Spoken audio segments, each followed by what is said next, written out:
Good morning, folks. I'll have the airport with a side of volcano. Rome is one of the busiest airports in Europe, but this opened up in the ground just a few feet from a runway.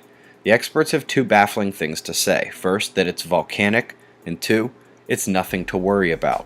Okay? It appears Greenland has recently set an all-time local temperature record at the end of July, beating the previous record by 2 degrees Fahrenheit. However, this belies the generally colder temperatures there this year. I'll tip my hat again to swings between climate extremes. Typhoon Kongray, churning northward, east coast of Taiwan needs to be on alert now. How long can the high pressure keep precipitation around the southern Australian coastlines and across to New Zealand? At least another 36 more hours. Arctic low temperature contrast kicking off a foggy London day. The main storms are in the low to the south where moisture will play a role over a large portion of the continent today. Top watch here today is a low feeding off that power high pressure driving energy north. Meanwhile, the Pacific moisture is rushing over the southwest drought zones up the convergence lines to meet that other air mass, and once it's moved slightly east tonight, the storms are heading my way in Ohio. Top weather story, though, is what we've mentioned for weeks. Tornadoes this year are in stark contrast to 2012 and 2011.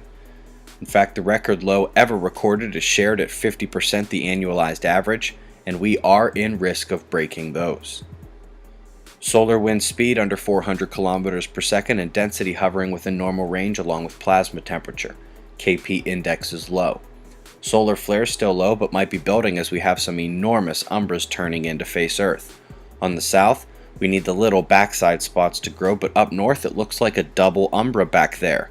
Half positive, half negative would make this one of the biggest delta spots I've ever seen. So far it hasn't released much since it was behind the limb out of sight. Last night, we introduced a game changer. NASA's ISWA now has a new signet, primary magnetic connections for the inner planets all on one Earth-facing frame. Like I mentioned last night, you can toggle the legend, turn on and off grid lines, and even the planetary connections themselves. You can put any SDO wavelength up there as a background. For these purposes, I'll stick with AIA 1700. Just like before, the grainy circles are backside connections, while opaque circles indicate Earth-facing connections. Of course, proximity warnings are still issued if sunspots get too close to the connection. Helps to verify that indeed Earth's connection is over there on the departing limb. I'd also like to point out the decreasing redness in the Earth-facing coronal hole, meaning the power of it is weakening.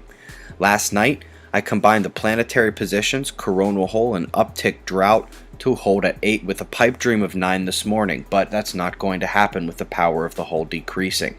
We still expect this uptick, but the factors will begin to require lower scores in the days ahead. We'll hold at 7 to 8 for now. Shots of our star to close, eyes open. No fear, it's 6:45 a.m. Eastern Time, and that's the news. Be safe, everyone.